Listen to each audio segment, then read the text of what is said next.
it's so ignored, and it's blamed for being short, tight, weak all the time. Like, I'm sure people listen, they've been told your hip flexors are so tight.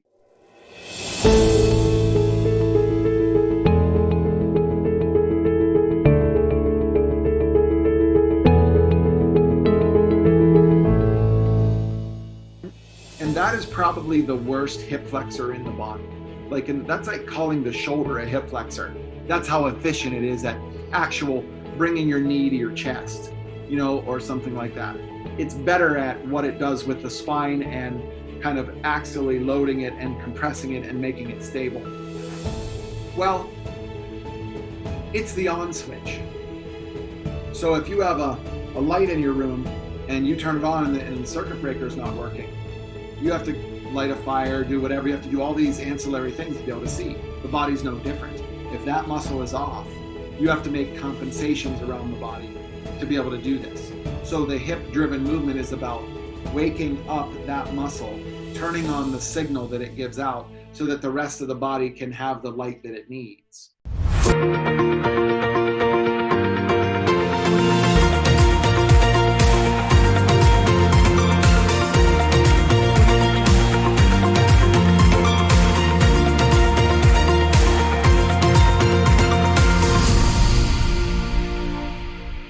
My guest today is an expert at realigning our posture, eliminating pain, and increasing our mobility so that we can live a healthy and pain-free life. My guest, Brian Bradley, is the Vice President of Egosque, Brand Development, and Special Programs. He is a man on a mission to help millions of people learn how to live healthier, pain-free lives and achieve complete fitness. A frequent speaker at industry events, he presents, consults, and conducts trainings with corporations, organizations, and nonprofits on the topics of chronic pain, healthy living, and high-level performance.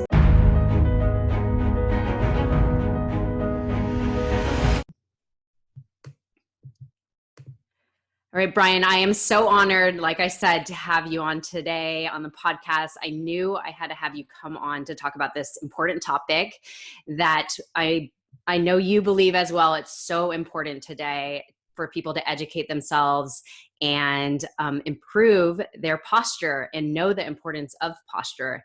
And so you, sir, are the expert, and I'm just so honored to have you on to talk about correcting it and helping others avoid more debilitating problems in the future. So thank you again for making the time. Absolutely. My pleasure.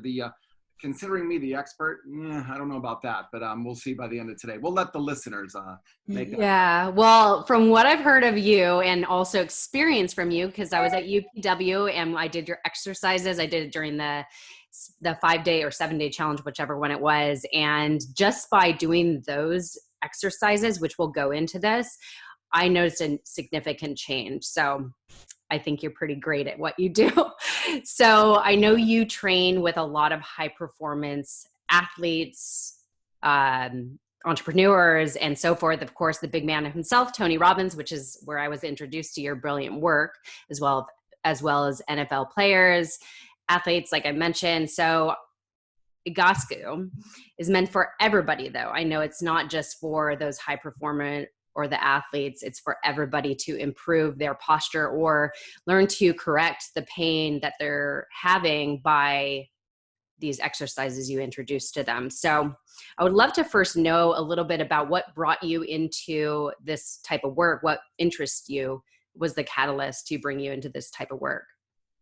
Okay, so we're going back 30 years before electricity, of course. Going back 30 years when I was coming out of university, and you have your typical exercise phys, athletic training, thinking, and I'm not kidding, when I came out, I knew everything. Which of course we know what that means. My ego was at play, my significance was on the table. Everything I did had to be about me as it relates to look what I did, look who I fixed. And there was complete BS, from the standpoint of, no, I was getting results. I cared about the customer patient sitting in front of me. But was I really meeting their needs versus what I needed done? And the world provides, the energy of the world provides, God provides, whatever you want to call it. I ran into Pete Egosque, Egosque, Egosque, in 1991. And it absolutely changed everything. Mm. Because we have a Marine Corps major with a political science degree who says, and it's kind of apropos that we're talking about this on 9/11, because this whole thing was built out of the military.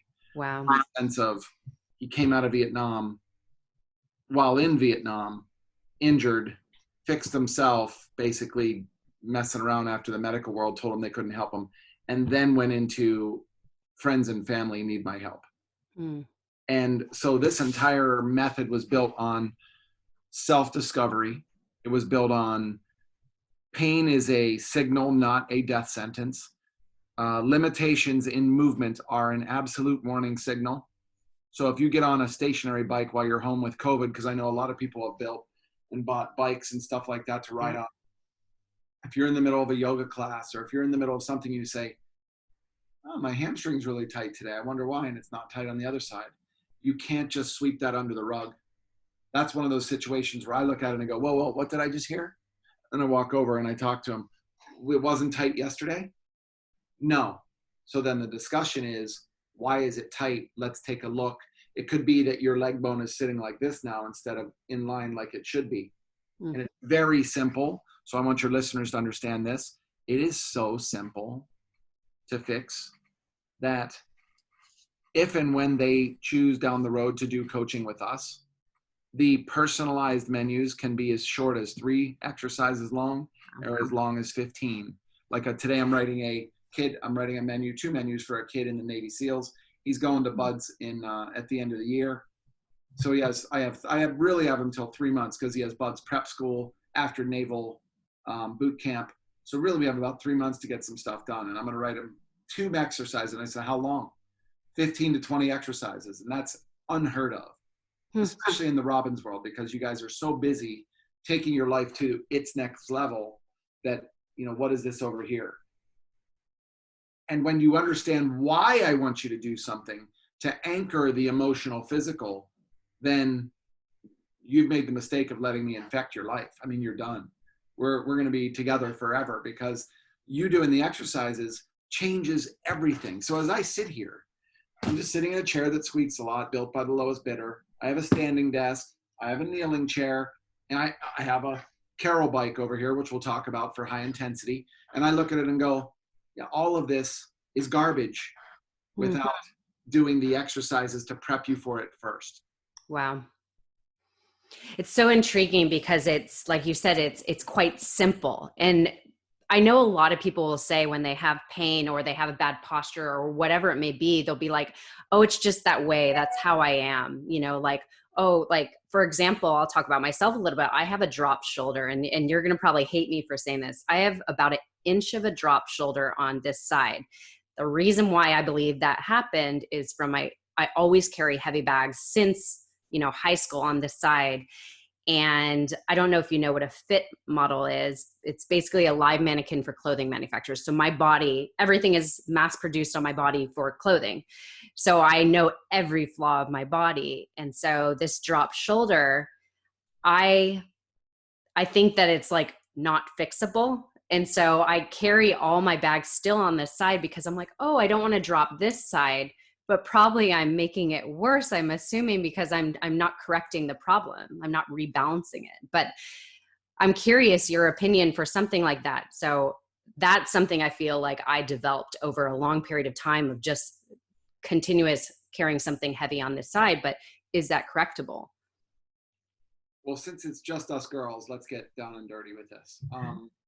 I was raised by sisters and my mother, 3 sisters and a mother. So, listen, I was raised by wolves. I'll make sure that I listen to you guys. But I'm going to tell you something. It's the sport of carrying a heavy woman's bag is how you have to look at this. It's like telling a woman to quit wearing high heels because they're bad for you. I'm sorry. You're going to tell a woman to quit wearing high heels. Excuse me, not COVID. You have to understand that it's a birthright of a woman to look good, feel good, do what she wants to do. Now, I learned that growing up, but I'm not joking when I tell you I'm so chickified, it's unbelievable. But it was a great thing to experience, because I totally understand where you're coming from. And yes, switching shoulders wouldn't be a bad idea. Mm. But what if you didn't want to or couldn't? That's like asking a dentist to work from the other side of the body. Right. So somebody's reaching into my mouth with metal objects like this.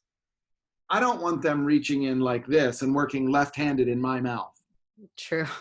So just because yours doesn't involve blood and saliva and everything else doesn't mean that it's any less important to you. So remember, it's about meeting the customer's needs. High heels are amazing. Amazing. Train for them. Get your body ready for them. Carrying an unbelievable Coach bag or whatever bag you're carrying, I mean, you don't spend $500 on a bag to go, oh, it hurt me. You know, and it's you know what it reminds me of? It reminds me of the BS. And I would have said bullshit, but I don't know if this is a really clean. You're fine. It reminds me of the BS that you women are being sold in the tabloids of any type that says, eat less, work out more, and you'll have the body you want. Right. Yeah. Which is assuming that you don't have the body you want now. And you should feel bad about it. So let's keep shaming you as a woman. So there's that. Secondly, what if you are fat? So the tabloids are assuming this, but what if you are fat, but you reframe the spelling from FAT to PHAT? Well, I know one is like FAT, ooh, judgmental, disgusting, it hurts. PHAT is like, hey, okay, I guess it's funny. But if you put LYM and IC on the end, you have the word lymphatic. What if that extra weight that you're carrying around, even as fit as you are, I guarantee you folks, listen clearly. This young thing sitting in front of me, guaranteed she looks in the mirror some days and goes, man, I wish that could be better, or used to, right? I mean, you know, that you've made some change. All women will look at their flaws. They won't notice like what is actually great on them, you know? And don't get me wrong here. Don't kid yourself that guys are worse. We just don't admit it and talk about it, right?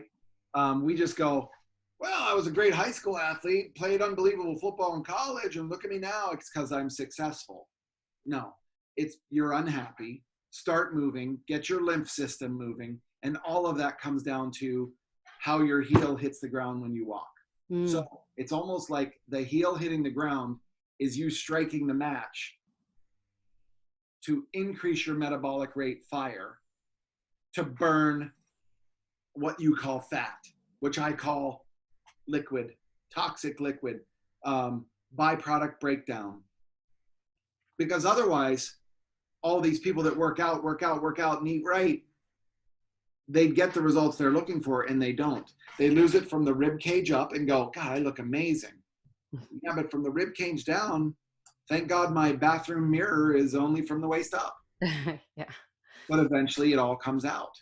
And you can wear as many Lululemon pants as you want, but as soon as they come off, everything drops out again. You know, we've got to get to a point where we quit, demoralizing and demeaning women by telling them this, and then giving them the self-discovery of what if this little saddlebag I have over here on my left hip, which I don't have on my right, I don't understand that, right? Like that would be the discussion I have with people. What if we got them to understand that it was actually a good thing? Just a signal. So again, we're going to talk posture, pain, performance. But I can tell you, when I'm dealing with NFL players, I don't talk about how wide and fat their hips are, right? But we're a different audience that we have here maybe. So when your listener says, gee, I'd like to look like Erica, she's this, I promise you, and I know you can talk about this, every woman finds her own flaws. And males do it too, but you women, you have been indoctrinated into the self-judgment. And that's one of those things that I know that you're probably very good at helping people come out of. I just like to pick the scab and tell people that's what's going on and then walk away and let them think about it a little bit. But give them the tools, simple movements, even cats and dogs done in yoga. Have you ever done them? What did you say? Sorry. Like cat, cow in yoga. Oh yeah, absolutely. That Pretty, simple exercise. yeah, simple exercise, right? Wow. If you could do cats and dogs right, you could put me out of business. It's insane. But most people will do it by yoga, yoga, yoga, yoga, when it should be a hip driven movement, not a shoulder dominated movement. Mm. So when I give someone cats and dogs, they're in that position. They do it and they push their back up and they drop their back. They push their back up and they drop their back versus tilt the pelvis, Mm. let the mid back drop and the head come up. 1, 2, 3. And then I count again. Ready to come out of this? Yes. 1, 2, 3. And then 1, 2, 3. So it's a pelvis up movement. If you can just change your cat dog to that, cat cow to that, and that's all you get out of this, the cumulative effect down the road is, hey, fatty, P-H-A-T-T-Y, remember? So it's no offense. I don't want to hashtag by noon. Hey, fatty, all of a sudden you're like this and you didn't do anything different. All you did was make a small adjustment to something you're already doing. You're eating the same, you're doing this. You're helping get rid of the self-judgment, of course, because that will show up at the cellular level. I'm teaching a course on Monday to all of our clinic owners. We're going in and facilitating a talk over Zoom just to get together. And one of the topics is emotions are cellular. Yes. Yeah. What you think is what you get. Absolutely. So I want to pull out a lot of things from there. So first of all, I definitely want to dive into the hip driven movement and why that's so important that it's hip driven. And then I know, what was the other thing you mentioned that, well, let's start with there. Foot strike. What's that? Foot strike. So that would be another one. So I was on Twitter. You guys can go check it out. It's under just, I think it's the Brian Bradley or Brian Bradley, because Brian Bradley was taken by a hockey player in the Tampa Bay Lightning, and I couldn't get that handle. So it's under the Brian Bradley on Twitter, Facebook, Instagram. But on the Twitter one, I got into, Twitter, that's where you go to get into little pissing contests. Yes. Political pissing contest. Yeah, and unfortunately for everybody else, I don't go there to lose. So I just mentioned something about foot strike or hip driven or this muscle called the psoas. I mean, it's a very amazing, starting at the femur. This is where it's attached. This is where it's attached up here at the spine, but it crosses the entire pelvic girdle. And then it kind of lays back so that you have internal organs. It runs the same line as the aorta blood flow. So when you look at this kind of stuff in the lymph system, it's so ignored and it's blamed for being short, tight, weak all the time. Like I'm sure people listen, they've been told your hip flexors are so tight. Oh yeah, that's common. Yeah. And that is probably the worst hip flexor in the body. And that's like calling the shoulder a hip flexor. That's how efficient it is at actual bringing your knee to your chest, or something like that. It's better at what it does with the spine and kind of axially loading it and compressing it and making it stable. Well, it's the on switch. So if you have a light in your room and you turn it on and the circuit breaker is not working, you have to light a fire, do whatever. You have to do all these ancillary things to be able to see. The body's no different. If that muscle is off, you have to make compensations around the body to be able to do this. So the hip-driven movement is about waking up that muscle, turning on the signal that it gives out so that the rest of the body can have the light that it needs. And I'm not talking like energy light, like all that stuff. I don't know enough about it. We'll call Deepak Chopra for that. But when we talk about this, you look at this book too, here's another one. There's a picture of the muscle, but look at the different chakras in Eastern medicine. When they talk about the energy in the central chakra and the diaphragm and all that stuff, it is absolutely essential to create the movement at your hip. And I'll tell you how your listeners can understand this. If everybody would just, that we can visualize now, just close your eyes and picture yourself on the toilet. Okay? So we're on the toilet. Okay, da da da da da da da. Now, get up. Your business is done. How did you get off the toilet? What did you picture? I What'd mean, you do? I just pictured myself lifting up. I mean, That is an amazing word. Think about what she just said. I'm lifting up. Well, to be lifted up, you have to have like something like pulling you up like a crane. uh-huh. Versus you didn't say, I dug my feet into the floor and I pushed myself up. Oh, yeah, I guess that you could say that's probably what you're actually doing, you would think. You would think, but most people are being lifted up Hmm. because they're going like this. Well, I've done my business. Hand goes here, hand goes here, and they push up with their arms, lifting everything else up. Hmm. They were using their legs years ago. And remember, it's just us girls, so we're just talking. So it's not a judgment. It's how am I pooping? Number one, how are you pooping? Are you pooping? Remember, I lived with 3 sisters, and we'd go on vacation, and they'd have vacation syndrome, where they'd eat for 6 days and wouldn't poop for 6 days because they That's weren't so comfortable. true. That's a thing. It's an amazing thing. Like, I guarantee you, every dude listening to this goes, I'm sorry, what's happening? Talking Because, about shitting here. It's a exactly. topic. It's really a topic. It's real, but it's it has to do with your hormones, in my opinion, because Mm. the way you think as a gender, you when you go on vacation, you're not in your normal home. It's got to be something to do with that, or it's the vacation has become a stressor because you want to have everything ready and perfect and all that. We know Mm. that it hurts, and your body is no longer able to handle the stressor. So it's like my football player. I can't throw the ball or run the ball like I used to. You're losing the ability to create it from the hip based on you spending $20 million on your mansion and sitting in a Maserati, and their lifestyle just gets too easy. So we've got to get everyone to a point where you do just enough movement on a daily basis to create the change that you're looking for. It's like only brush and floss the teeth you want to keep. It's the same thing with your joints. Yeah, and then that's why I have so much I want to tackle right now. So, first of all, how do we I think the key is knowing, how do we even know if we're out of alignment? How do we know that this pain is coming from this or whatnot, and how to really start there, like to know that there's something off balance? Because for me, I could explain some of the things that I know are obvious wrong with me. I have that 1-inch drop shoulder. I have slight rolled shoulder. I have a very arched back. I've always had that arched back. I have bunions.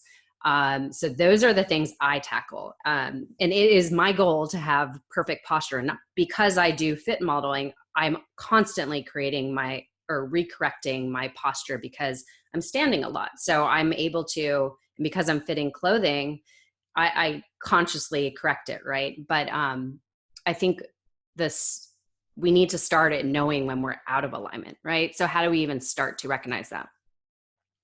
When we showed this guy this picture, do you think he got the picture? Yeah.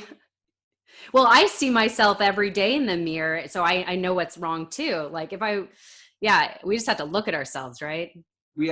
How about you just pull out your iPhone, put on the automatic timer, set it over there, and have it take a picture of you from the front, the side, and the back, and then view it and compare it to the perfect posture, which, guys, we live in a society that, look, I'm not saying that I have perfect posture, but I can tell you what, all my workouts and everything I do, I'm 52 and it broke everything known to man on my body and I don't have pain.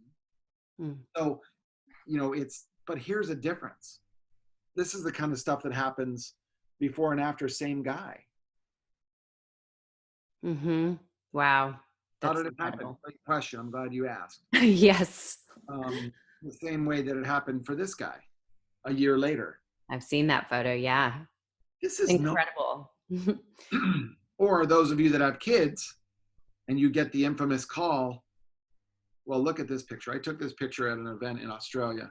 This is a kid on his phone waiting for his mom to finish up. That's the typical, you see this every day. And I think, and I want to talk about this after we have this conversation. I want to talk about how kids, I mean, they are always and adults, by the way, but we're always slouched down looking at our phone. There's nobody that, I mean, everybody does it, and we're not aware how bad our posture is when we do that.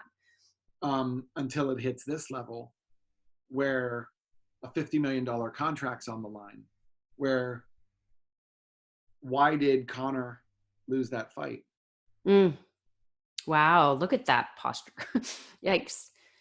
So I got him 12 days before his Cowboy fight, and the picture of him before and after. Here's the Khabib fight where he was like this, stuck. And here was the other fight, Cowboy fight, where he was up here, and he won in 44 seconds or something. And over here, he went to the third round and choked out, and then it turned itself into all this.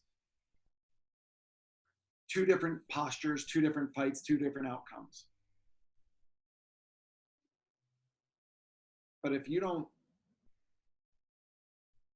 feel good, if you don't feel right, you need to trust your instincts.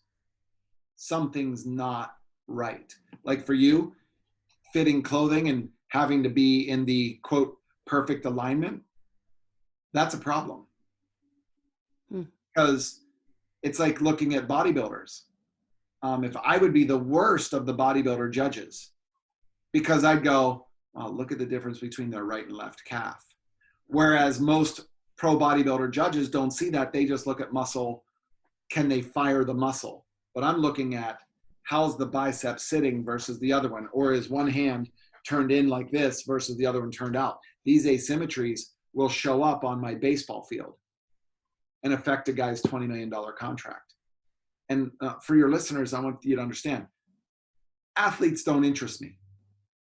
They really don't. Athletes' parents interest me. Athletes' kids interest me. Because everything to the athlete is about the sport. But real life is real life. So we want to look at it from the standpoint of interrupt your real life with something simple, hip-driven, so that the sport of fit modeling doesn't bite you because of the positions you have to put yourself in. And people don't realize it. They just think it's just another pretty face, just modeling clothing. Yeah, stand on a set for 15 hours one time and see what it's like. Yeah. Whether you're sitting for a long time or standing for a long time, you need to, and I know you talk about this, you have to treat it like it's a sport. And so let's dive into this, because I know it's super important right now. We've been in quarantine for a long time, or, dealing with the COVID, and we have to stay at home. A lot of people are working from home now. And it's not that, some people were working at an office chair before, but let's talk about now homeschooling. That's my biggest concern, is kids and posture. We talk about the cell phone and they're always slouching to look at it, but also kids now sitting at a desk watching Zoom all day long. Posture is so critical. So how can a parent, or I mean, this is for adults too, but how could we really start to address how we are sitting and to properly sit and, treat it like a sport? Like, what are some tips you recommend for sitting all day? What should we be doing? What should we, adjust our chair or whatever it may be? What do you suggest? Are you in front of the screen all day? I'm not. I'm getting up, down, standing, sitting. So I'm not continuously doing one thing. So that's good, I think. At least I'm always moving my hips, adjusting my position. So think about let's answer 2 of those. Let's say in COVID-19, we're literally moving at 10%, 8 to 10% of what we were doing prior to COVID. Well, wait, Brian, I bought a Peloton. Okay. Brian, I have a standing desk. Okay. Brian, I have weights in a TRX in my garage. Okay. You're not walking around in the supermarket as long as you used to. You're not walking around at the park like you used to. You're not going to the beach and walking around. You're not going downtown and walking your dog. You're not moving as much as you were. I mean, it's just a fact across what's happening. Psychologically, I won't even go there. I think that we're all screwed because of this, in the sense of we got to make some serious shifts mentally where we look at this. Listen, I'm not going to joke about this, but COVID-19 is a sport. Train for it. So that's essentially what you're talking about, going, what can we do while in quarantine? Okay, great. Very simple things. When you go from sitting to standing and thinking that's healthier, just take pictures of yourself standing and you'll see that it's not. Because when your body shows up out of this alignment and it's kind of gone, hips are forward, back is rounded, head's up here like this, you're taking that sitting posture to standing, to the stationary bike, to the golf course, to a tennis racket. So what do you have to do? Don't just move around your house, correct, and then move. And that's why we have this statement called posture rules. Posture rules, it's number one. But there are also posture rules. There are ideas that are just factual. You have to get off your ass to have your butt fire when your conditioning coach said you have glute amnesia, your glutes don't fire. That is such BS, but it's a fact at the same time. The fact is your glutes don't fire. Mm-hmm. Thinking it's a glute problem is such BS. Your heel strike not hitting the ground and toe off not happening correctly is all because of your deviations with this. And that's what got me in trouble on Twitter, is that the physical therapy world came at me and said, the statement, there's no way that you believe this alignment shit, is the word they used. Actually, there's no effing way that you believe that this alignment shit is blah, blah, blah, from a physical therapist. Mm-hmm. Now, I don't know what school they went to, but this is posture 101. Posture 101. But what they've done as a field is they've seen probably so many deviations from posture and nobody's really ever perfect. So they just dismay that that's the blueprint to look for. That's like having a Ferrari on the 24-hour Le Mans, you're racing, and saying, we're going to be riding pretty hard. Is alignment that critical? The tires are going to wear down anyway. Well, the problem is they wear down in 100 miles or they wear down in 15,000 miles. And you're chronically changing tires versus fix the alignment and allow the joints to last as long as they can. I don't get it. Yeah. I didn't lose my mind. I mean, internally I did. I just could not believe the field that, I've been around for so long was having this dilemma internally. And I don't mean this in a way to demean physical therapists. They're some of my favorite people, that I believe they're truly healers when they want to be, when they want to pull the insurance model away and require their customer to be excellent. So for those of you out there who have chronic pain, it's a signal. That's all it is. Sickness is a signal. Absolutely. Our body's trying to tell us something, of course. This book called You Can Fix Your Brain. What's it about? Our thoughts. What we eat. Because what you put into your system affects the lining of your intestine, and you end up with emotional, physical, mental micro tears in your intestine throughout life. And if food bypasses that intestine into the bloodstream without digestion at the level that it needs to, then your body starts to fight it. And then because it's fighting it, it's creating all this collateral damage. And then new antibodies come in and try to fix that, which creates more collateral damage. And now your body is constantly trying to do what? Fix itself. That's called autoimmune disorder.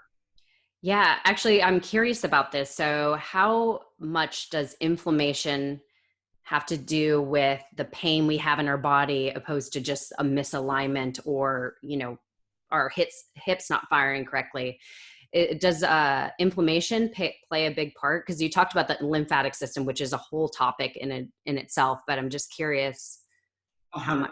It's 110%. I mean, honestly, I can say that and not even have to give you one study of proof. Chronic inflammatory stuff is what people are dealing with now. Mm-hmm. And they're going, well, I take anti-inflammatories. or I take probiotics and I try to heal myself from doing whatever. But you're never asking, why are you inflamed? Right. It's the most important question you could ask yourself. What's the root cause? There's a root cause to everything. I found out that where's my Viome box here? The thing that you poop into a box and send in. Oh yeah, I know what you're talking about. Oh yeah, for intolerant. Oh no, that's for the root cause. It tells you what the root. What's actually happening. People will have tests with their blood, but I think you have to test your poo and see what your body's actually inflamed or allergic to. So I have a friend who's hardcore because of PETA and all that other stuff. He's hardcore and always has been vegetarian. And we're much different vegetarians. Like, I'm a vegetarian too, but I let the cow eat the vegetables and then I eat the cow. So it's the same thing as being a vegetarian. Okay. Yeah. Some people will agree, some people won't. I apologize to the vegans on here. It's a joke. But it's a process that he went through, and he was chronically inflamed, like didn't have any like muscle definition. He'd work out, but he was always kind of toxic. And then he took the test and did all this stuff and found out that he was allergic to like 4 vegetables that he was eating. So every time he ate broccoli, he inflamed his body. But I just have a question. How the hell did you get allergic to broccoli? Right. Rather than saying, well, people's DNA. Yeah, that's a good guess. I'd really like to know, which is what, Tom goes into with You Can Fix Your Brain, talking about the gut as the second brain or the primary brain. They're connected directly. So your lymph system is about movement. Your inflammatory process is about movements. The movement of your lymph, the movement of your intestine. Are they healthy? Are they a clean wall without cuts in it where things are escaping? I'm generalizing, by the way. Yeah. So every gastroenterologist is going, there's much more to it. Yes. I totally get it. But we got to simplify this to get a better understanding. Clean up what you eat doesn't mean take foods away. What if it comes down to my body's incapable of breaking this down because my pelvis is sitting one pelvis like this, one pelvis like this, and I'm rotated? Don't think that that doesn't affect the entire homeostasis of the environment sitting right here. Which is why some people get themselves twisted, and then it twists them, and then they're going, I'm not able to defecate the way that I used to. Like, going poo is not as efficient as it should be, which should be almost after every time you eat. Yeah. I don't think, I would say probably 90% of humans do not poop after every time they eat. Well, and they don't question why. And they should. They should. Yeah. It's your plumbing system. You would never expect your bathtub to half empty after you took a bath. That's gross. Empty it out, rinse it out. It's that simple. Your drainage works, your plumbing works. So we're not just talking about posture to fix pain. We're talking about serious health. So let me talk to your entrepreneurs real quick. Your people that are on here stressing about, how do I get my business to pivot and survive COVID-19? Because the deep, dark, dirty little secret is, guys, if you think this is over, you better wake up. It's not nowhere near over. And I don't care what wacko that we put in office. Okay, and those are our choices. Wacko 1 or wacko 2 and the wackos behind them. So we've got to be able to put that to the side and say, what can I control? Well, I can control what I think. I can control what I eat. I can control who I hang out with. I can control how I move. And I know control is an illusion, but you really can make conscious decisions. Absolutely. To say, I wonder how today's going to be. So when I wake up, I joke with people and I go, well, what's today going to be like? Well, I'm going to eat some metal and I'm going to poop bullets by noon. That's the energy level that you have to bring to this. How? Because of what I did yesterday. What I did the day before. It's cumulative effect.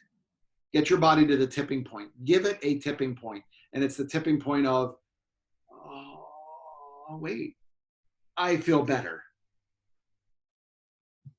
But so many people are caught down here at the bottom of the roller coaster. They haven't even started the climb yet. And their mental thought down here says, I can't get myself out of this. Right. And that's one of the number one things that, if that's one thing you could change, is what if how you're feeling today, no matter how crappy it is, what if the world, God, whoever you believe in, is sending you a message to say, you're not paying attention to something else, so I'm going to make you feel like crap right now. Yeah. So it's going to get louder. So you could actually hear what's going on. Like if you're ignoring me, I'm just going to get louder. Like the pain or whatever it may be will always get louder until we actually face it, So this is so valuable. I want to do a couple of rapid fire questions, I guess you could say. So I know you teach, I believe it's 4 core exercises that we should do every day. Is this correct? And you share a YouTube video on this. Those 4 exercises, 4 or 5, is that for posture correction, or what is the key benefit to these exercises?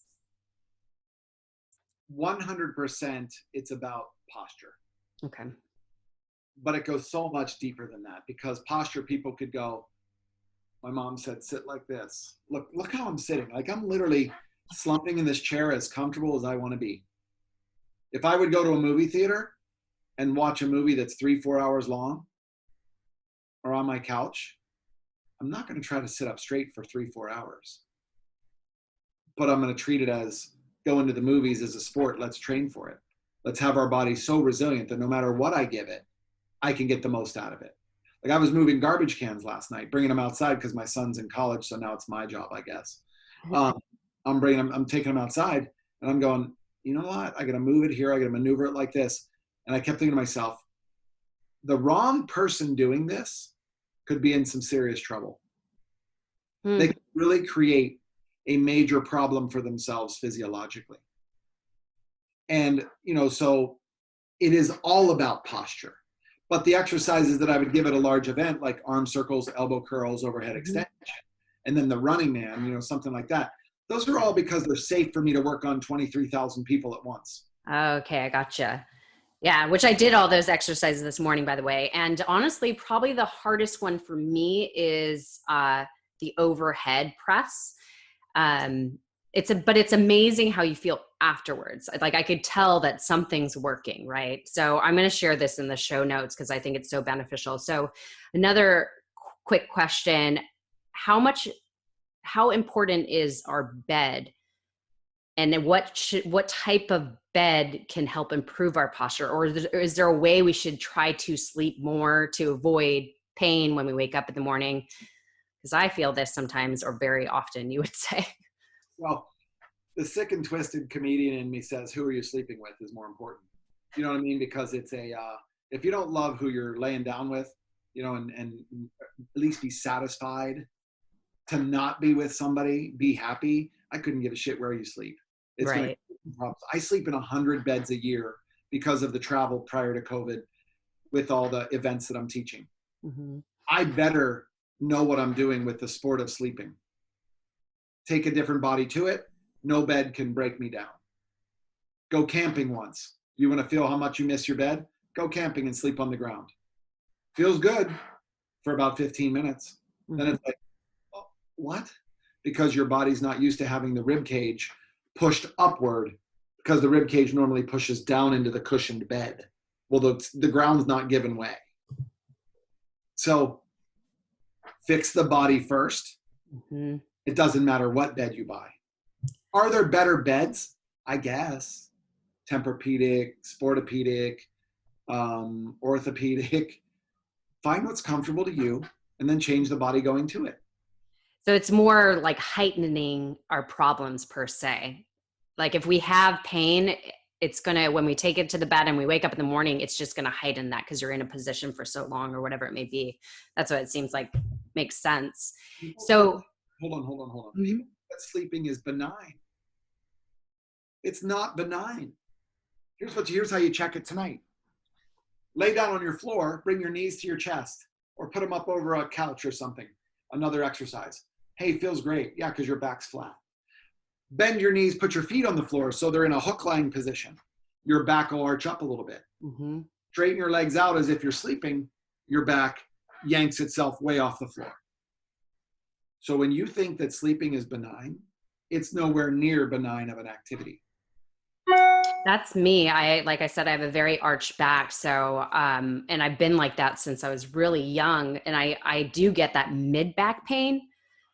And I definitely personally want to correct that because it does affect me for sure. And, I don't have that tucked hip or anything. My butt actually sticks out because I have this big arch.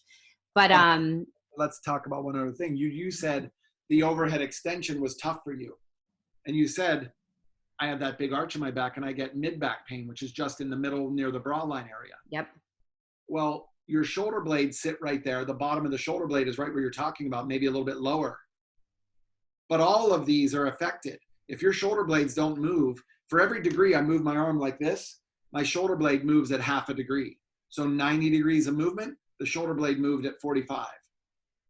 For you, you went to 180 degrees of movement and the shoulder blade probably went to 45 degrees of movement. So you're like, it's tough. So I either have to bring my arms forward or I have to bend my arms. When your mid back is just compensating for what your hip's not doing. Mm. Oh my gosh, there's so much to learn. So Egosque talks about, basically you assess somebody's body, you see how they're standing, what their posture currently is at, and then you provide the exercises to counteract that imbalance. Is that correct? 100%. And then we change it over time as your body progresses so that this is the kind of result you're looking at. This is a picture of a 58-year-old Kona Ironman triathlete. This is what could happen. I call these typical results. This is 12 minutes of exercises in a 38-minute visit. Same guy. It's incredible. It's incredible. For those that are obviously just listening, you'll have to look at this video elsewhere when I put it on YouTube because it's so valuable to see these images or go follow the. Now, don't just listen to this, you guys. You guys have got to go see these. I absolutely agree with you, Erica. This is one of these things visually. Remember, 80% of the population is visual. When you're listening to a podcast, you're picking up probably 40% of what's on there. Yeah. Go look at some of the images rather than it's just like two people talking. I'm showing you some stuff of what you should look like, and I'm showing you some before and afters what you can look like. Mm-hmm. It's so amazing. And like I said, I think it's so critical for people to be conscious enough to see that your body is not operating at the optimum state, and posture is everything. I am like obsessed with posture. Like when I'm able to notice anybody that has a bad posture, which is pretty much, what would you say? Like 80% of people, especially these days. And it's because of, obviously we're sitting at desks more, we're using technology, our phones. And so the most important thing is correcting it before it gets so bad that it's so hard to work through these movements. I'm assuming like when somebody's having these debilitating types of pain, it's really hard to do the exercises at first. So obviously if you're able to catch it before it really gets bad, that's why the person in debilitating pain, we have other exercises and positions that we put them in to alleviate that. Because we're going after the cause of the symptom, not the symptom. I don't care about your pain. I care why it's there. So remember, I'm here to tell you the truth. I'm here to tell you things that are kind of painful. But we're not friends, so that's fine. When we're done, we'll be friends because I'm giving you information that's beyond valuable. Absolutely. Your friends will tell you what you want to hear. I'm going to tell you what you need to hear. And I'm not doing it to hurt someone's feelings. It's to say your body's out of alignment. I don't make this up. Here's the blueprint. Can we get you as close to this? And let's just see and feel if you're any better by the time you're done. So that's what I would tell people on here going, well, what's wrong with me? Here's my answer. Let me take a look. I don't know what your audience base is, so I might be creating a complete shitstorm for myself. But if they have questions, they need to be able to contact me through my direct messaging on social media or my email and say, I came from this podcast. Can you take a look at these pictures? Or can you get on Zoom with me for a couple minutes to discuss? I welcome it as long as my schedule allows it, because I want them as a customer, of course, but only if they're at the point where they're going, I'm in. Yeah. I know I'm in. I mean, like I said, I named the several problems and we didn't even go into, I've heard you talked about bunions, that they're actually not hereditary. They're actually your foot, like how you are walking or standing. I forgot what you talked about it, but it's interesting because my bunions are to the point where I need surgery. So, or like eventually surgery. They're not so painful, but they're bad, right? And I know my mother had it, so I believe that I got it from her, but I also wore those pointy toed shoes that I think brought it on early, and standing all the time. These are like the things I tell myself, right? But it's so fascinating how much we could actually correct. Like it doesn't have to be the end result. Like the pain we're feeling, our body positioning, how we look, there's solution to everything. And you're Egosque and also Brian, you are an expert in this area. And I just think that there's so much to learn. And what do we got? Bunions. Yeah, those are my, I mean, I don't even talk about my bunions because they're so ugly.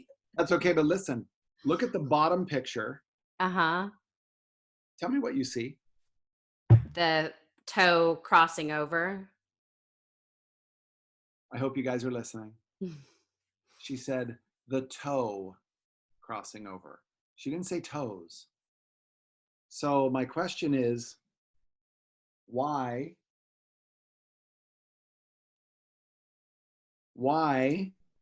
is I think the right foot with such a huge bunion on it? The left one has a base bunion forming, but the right one is hammer toeing. Look at the toes beside the big toe. Yeah. Yeah, they're starting to bend. Oh yeah, curling. So that hammer toeing, there's something going on with every single time that right foot hits the floor. Mm. Something is off up the chain, causing the foot to do this and to turn the foot out and roll off that big toe. So the bunion is actually a good thing because it's protecting the joint. Wow. So, Erica, go have surgery. Yeah, no problem. No, I don't want surgery. I don't want screws in my feet. I am so active and I'm a adventure junkie. I don't want anything that's going to inhibit my ability to adventure. So I need to see you. I need your help. Because here's how you know. Let's experiment with this. Can you leave that room and go for a walk? For right now? Right now, like around the house. Yes. That's what I want you to do. And people can try this out listening. Take a walk around your house barefoot. Your foot strike should be going center of your heel, center of the forefoot, and then pushing off of all 5 toes centrally like this. So center, center, center. Okay. Not outside of the heel, because if it goes on the outside, it has to make a compensation by turning and then falling to the inside to find some centralized movement. And it pushes right off that big toe.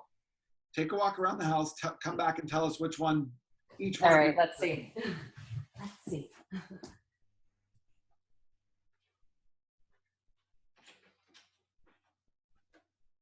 This is where we actually hope that she comes back. Otherwise, it's just me and you guys are in trouble. That's so weird. Okay, what's it doing? Well, from what I'm noticing, it seems like I am actually like rolling a bit. Okay. So I'm not, I think I'm doing the heel to the toe, but I do feel, maybe because I'm paying attention to it more, I feel like I'm like wobbling. So do me a favor and interlace your hands behind your head. Elbows back. Now take a walk away and tell us what that's done to your foot strike. How has it changed it?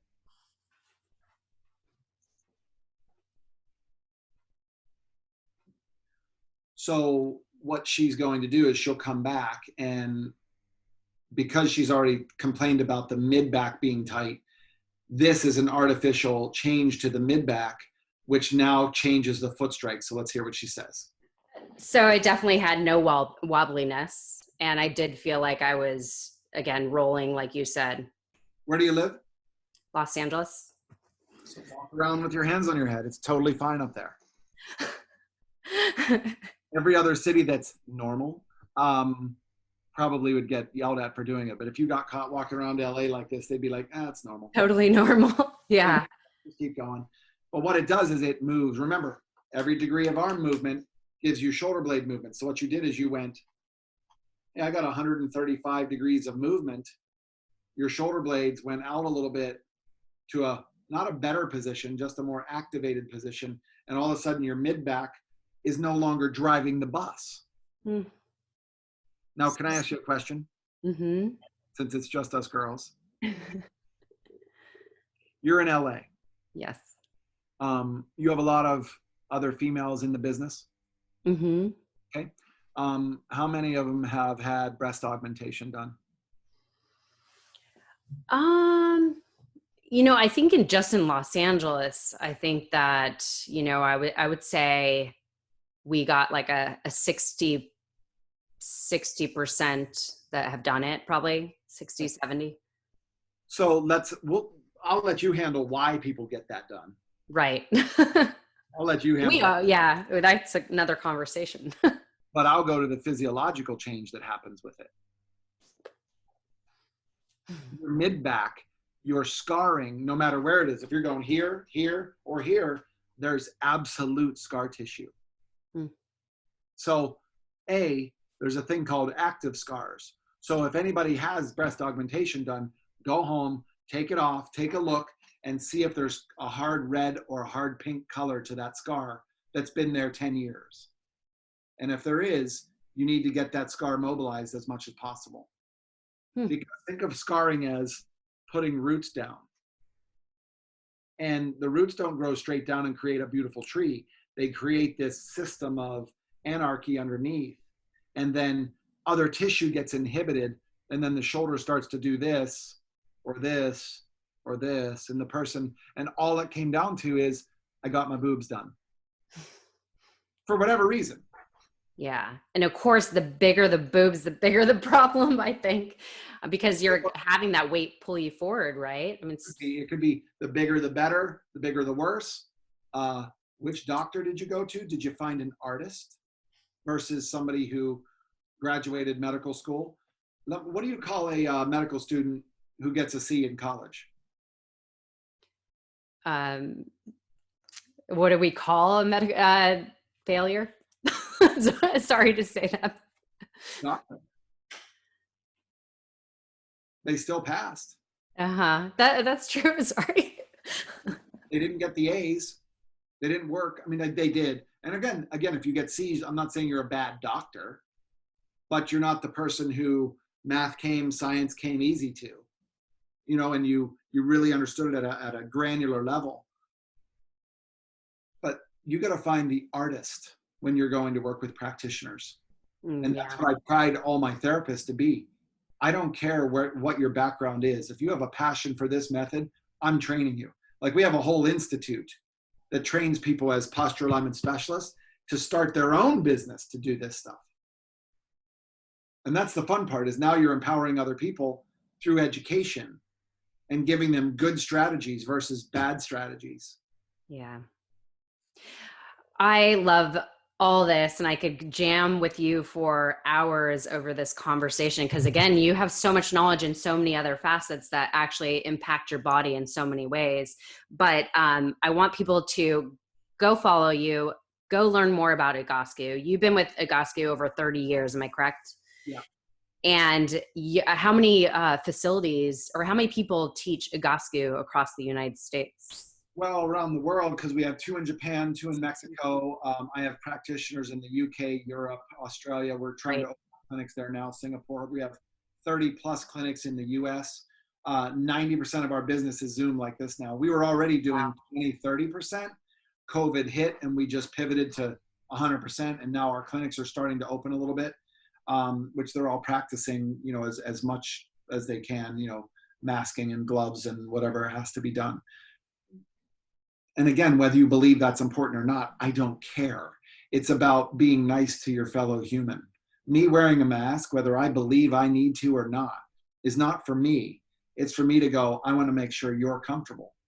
And here's how I look at it. Psychologically, wearing a mask is like going skiing. You'd wear a mask at Mammoth. You'd wear a mask when you go snowboarding. You don't bitch about that. Mm-hmm. Just put it on and help fellow man, because we will get out of this. Now, what I'm going to get out of this is I may never step foot in another gym in my life because I've turned my house into its own gym. I agree. Yeah. Walking into workouts and stuff. Whereas before we were going, I got to go to the gym. I got to look at myself in the mirror and I got to get a lot out of it. For me, it was business. I'd go to Equinox and pay $170 a month, great gym, but I'd pull a new client from there every week because they'd see what I'm doing. So it was worth it for me to do it. Right. Now I brought the Carol bike in. I have the TRX. I do Vipers. I do whole body weight workouts. I do but I never do any of it without doing Egosque first, because you're taking a sitting body onto a bicycle and you think that you're going to get the result you're looking for. You're not. That's where your lymph system and your toxic buildup kicks in. So important. So important. So what's amazing is that people could actually work with you virtually, which is remarkable. So thank you, technology. We need you right now. So everybody go check out Egosque, follow the Brian Bradley. There's so much this has been so much that we needed to learn, especially today. Our posture is everything. I've shared my, if you want to say, my imperfections, but I am so determined to correct mine. So I will be touching base with you, Brian. And this has been so valuable. Thank you so much, Brian. I appreciate you. Thank you for your time. No problem. If they have any questions or you field anybody on the back end, always send them to me. You're bothering me by not asking me questions, because I'd rather have nothing lingering out there. And let me leave you with this. Bill Clinton was at a Tony Robbins event the year after, I think. Yeah, it was the year after George Bush was there.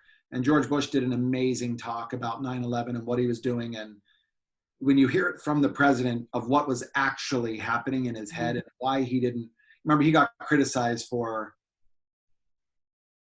not acting fast enough. Right. And when you hear him tell the story and get teary-eyed talking about it, saying, if I would have freaked out, the entire world freaks out when the Western leader freaks out. Bill Clinton, the next year, came on, or maybe a couple years later, and he was telling a story. And somebody said, well, how do you take all the negativity that comes at you? Things that are said about Hillary, all that. He said, I never take it personally, but I always take it seriously, and I assume that you are right. And so by saying someone is right, Brian, you swore too much, you're a dick, blah, blah, blah, blah, blah, blah. Okay. Thank you. Now let me assess if I did blah, blah. I might find, wow, Brian, you could have done this better. Maybe they just helped me get better at something. And secondly, by taking a look at it and assuming they're right, you might realize that, no, you're not right. I went back and assessed it. I didn't say that. But next time I communicate with you, I'm going to make sure that we don't fall into the same line again. And how many relationships could use that? Oh, yes. Yep. Just sit back. Like, one other thing. A couple of my friends are going through divorces. And they're calling me up, blah, blah, blah, blah, blah, and they're bitching and complaining. I said, can I ask you a question? Yes. Close your eyes. Go back to the first week, day, and month that you met your wife. Okay. Close your eyes. Yes, okay. What did that feel like? Right. If you take that feeling into the divorce mediation or the divorce process, at least you're not going to be an asshole. Yeah. And there was a time when everybody got along in that relationship. Go back to it when you're trying to mediate an outcome. I love that. Times better. That's great. Great advice. I love that. And nobody does that. So yes, it's all about like thinking with your head, thinking with your heart, actually. I think, as Tony Robbins says, thinking with your heart, connecting with your heart, because that's where But your will heart's been broken. What's that? In that situation, your heart's been broken. Mm. So now you're kind of skewed.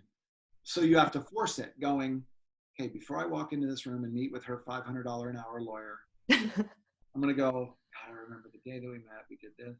God, that was fun. Okay, great. Oh, that was fun. Oh, that was great. And then walk in and go with a big smile on your face and say this in your mind. The lawyer starts laying into you, and in your mind, you're saying this: no, thank you for the gift.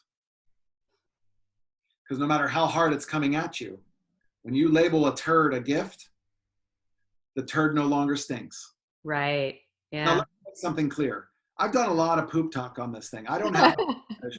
So make sure people know there's no poop fetish. It just I'm going to happens. put in the title and a lot of conversation. Yep.